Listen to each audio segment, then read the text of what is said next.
Hello. The Queen says hello.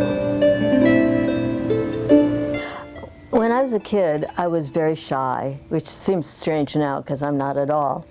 And the high point of my week was when my mom would take me to the public library, and I read lots of books, and I really enjoyed reading fairy tales, and I also really enjoyed reading biographies. And when I was about 10, I picked up a kid biography of Queen Elizabeth I, and it was like a light bulb went off in my head. I was fascinated, I was in love, and amazingly, that was when I knew I was going to spend my life studying and teaching about Queen Elizabeth I.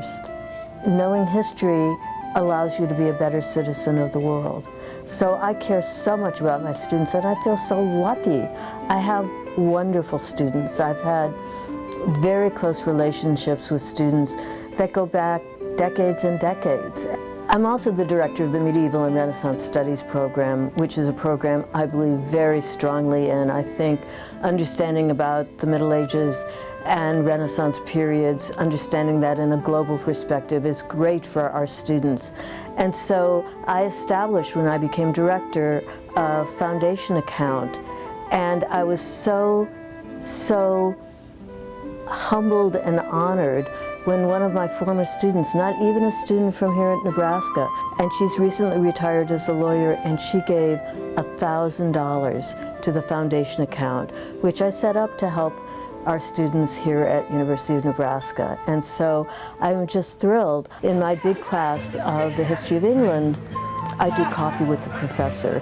And it's purely optional, but I have students sign up, and I take 4 or 5 of them out to coffee once a week just so they can get to know me a bit better.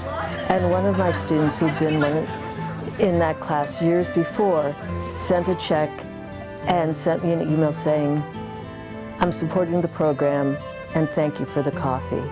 So whether it's $15 or $1,000, it makes me so happy and proud that my students know how much I care about them, know how much I care about the students now and in the future, and want to support the program.